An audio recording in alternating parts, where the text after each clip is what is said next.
এবার আপনি ওযু করবেন। ওযুটা ধীর স্থির ভাবে করবেন, তাড়াহুড়া করবেন না। ওযুর প্রত্যেকটা অঙ্গ প্রত্যঙ্গ 3 বার করে ধোয়ার চেষ্টা করবেন। শুধু মাথা মাসে হবে কয়বার? একবার। ওযু করার পরে আপনি হাত তুলে আল্লাহর কাছে দোয়া করুন। ওই সময়টা কখন? রাত 4টা থেকে 4:30 বাজে, তাই না? তার মানে আল্লাহ রাব্বুল আলামিন এখন প্রথম আসমানে আছেন। কিভাবে আল্লাহ পাক আছেন সেটা আল্লাহর উপর ছেড়ে দেন। আমাদের এটা নিয়ে ব্যাখ্যা করার দরকার নাই, চিন্তাও করার দরকার নেই। আল্লাহ পাক বলেছেন আমি নেমে আসি, বাস নেমে আসি। এত বেশি বুদ্ধিজীবী হওয়ার দরকার নেই। খুব বেশি বুদ্ধিজীবী হয়ে গেলে আমার মানুষ খেয়ে হারিয়ে ফেলেন। অত দরকার নেই, শুনেছি মেনেছি, বাস যথেষ্ট। আল্লাহ পাক নেমে আসেন, কি বলেন? আল্লাহ বলেন যে কেউ কি আছো আমার কাছে কিছু চাইবে, আমি দিব। কেউ কি আছো যে আমাকে ডাকবে, আমি তোমার ডাকে সাড়া দেবো? কেউ কি আছো আমার কাছে কোনো কিছু দোয়া করবে? হ্যাঁ, হাজত আছে, আমি পূরণ করে দেবো। এভাবে আল্লাহ পাক ফজর পর্যন্ত বলতেই থাকেন, বলতেই থাকেন, বলতেই থাকেন। বলেন তো আমাদের কোনো ফিকির আছে?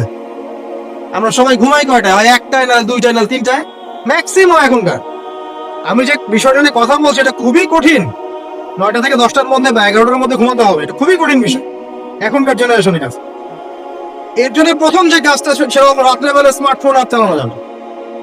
এশার নামাজ শেষ, ফোন একদম ডয়ারে লক করে রাখতে, কিচ্ছু করেন না। এটা না করতে পারলে আপনি ঘুমাতে পারবেন না, ঘুমাতে পারবেনই না। এবং এরপর দিনে আসছে, তখন বলছি দিনে কিছু কাজ আছে। দিনের কাজগুলো যদি আমরা ঠিকঠাক মতো করি তাহলে রাতে তাড়াতাড়ি ঘুম আসবে ইনশাআল্লাহ। যদি না করি তাহলে ঘুম আসবে না। তো শেষ রাতে আল্লাহ পাক আসমানে নেমে আসেন, প্রথম আসমানে, এবং এই আহ্বান করতে থাকেন। তাই ওই সময় ওযু করার পরেই আপনি হাত তুলে আল্লাহর কাছে দোয়া করা শুরু করেন। আপনার যত চাওয়া পাওয়া আছে আল্লাহর কাছে ঢেলে দেন, ইনশাআল্লাহ আল্লাহ রাব্বুল আলামিন আপনাকে খালি হাতে ফেরাবেন না ইনশাআল্লাহ। আল্লাহ পাক তো এমন করে বলেছেন যে কেউ হাত তুলেছে আল্লাহর কাছে আর আল্লাহ পাক সেটাকে খালি ফিরিয়ে দিবেন, এটাতে আল্লাহ লজ্জা বোধ হয়। কথা বুঝতে পারছেন? কেউ যদি আমাদের কাছে এভাবে চায়, আমরা খালি ফেরাতে লজ্জা বোধ করি। আল্লাহ পাক বলছেন যে আমার কাছে যখন বান্দা কিছু চায়, তার হাতটাকে আমি খালি ফিরাই দেবো, এটাতে আমি লজ্জা বোধ করি। দোয়া করলে কয়েকটা বিষয় একটা হবেই, হয় আপনি সাথে সাথে সেটা পাবেন, না হলে একটু দেরিতে পাবেন, না হলে আল্লাহ পাক সেটা জমা করে রাখবেন পরকালের জন্য।